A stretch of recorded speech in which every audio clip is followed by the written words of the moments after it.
What we're experiencing now is a natural occurrence of a people who are tired of the status quo and are hoping for something different to happen. So I'll give you an example. For example, I keep looking at the Nigerian situation and I say to everybody who wants to listen, if you do not allow responsibility to be transferred from one generation to the next generation as at when due, a vacuum will be created. Because you see all these young people, they want to believe or feel that there's a need for them to be called Nigerians. But one thing I need to get clear here is, this is not an ambition, it is a vision. And only because we have started visualizing a thing like this, we're getting more aspirants. I'm the first aspirant that declared to run. And at the time I did this, I heard things like, he's crazy, he's mad, he's a joker. There will always be dream killers, there will always be naysayers. What is important is the fact that I'm not standing alone anymore. It makes me confident that anytime you see an aspirant who hasn't had the opportunity to steal Nigerians' money, who has never stolen Nigeria's money, whose name is not on the list of looters, please support him in any way you can. And this is because it's an expensive venture.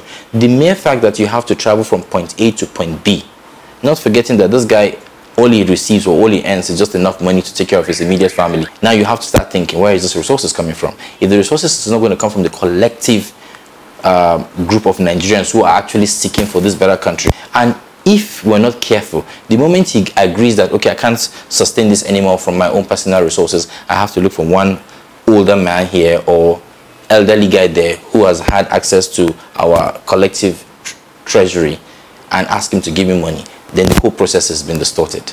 Because at that point, he will not be able to deliver the kind of dividends of democracy that would expect from him should he get into office. The average man on the street in Kano doesn't know if this country produces oil. So what it means is he is in abject poverty because some people who represent him on the higher level have refused to allow the resources that we get from our collective wealth as a country to actually trickle down. There are no healthcare systems, there are no basic amenities and all of those things that these poor people would need. And what I'm saying is, except the man in the east understands that the man in the north is going through the same problems as he is with the man in the west, we can have a united country. This country can produce millions and tons of food, and in that same year we still go hungry. And that's because we haven't put the right things in place. If agriculture is our biggest strength, then we'll have to manage it and ensure that we leverage on its entire value chain. Whether we're going to be thinking of how well we store, what we process, how we package, how we brand, and how we export. So anytime the Minister of Agriculture is rushing to take things out of this country for the sake of receiving foreign exchange, I say to him, you are exporting our jobs. Because in that entire value chain, millions of jobs can be given to Nigerians. With regards to the public sector, the only thing that's going to make the public sector work or the civil service work is if there's a system. I'll give you an example with the banking sector. The day 1,000 naira would miss, that banker will not leave his office. He has to balance the books. And that's because there's a system. The moment he cannot balance the books, they would have to raise a flag and say, 1,000 naira is missing here. But they not just say 1,000 naira is missing, they will look at it and say 1,000 naira is missing here. It was taken at 2:30 p.m. on the 14th of January 2018 by so person. And so people just believe that when we bring this system, I will not have a chance to dip my hands directly into the pockets of the treasury and put it in my own pocket.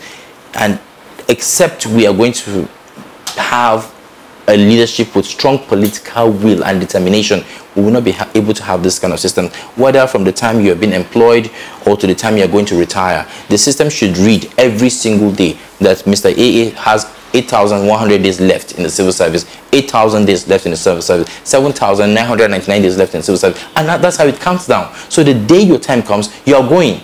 And that gives space for the next generation to come into the system. Otherwise, we'll keep having problems with the public sector. I think if we want the system to work, we would have to look and find how we can bring people in the private sector who have proven themselves, who are succeeding, who are excelling, to come in and help the public sector work for the betterment of our people.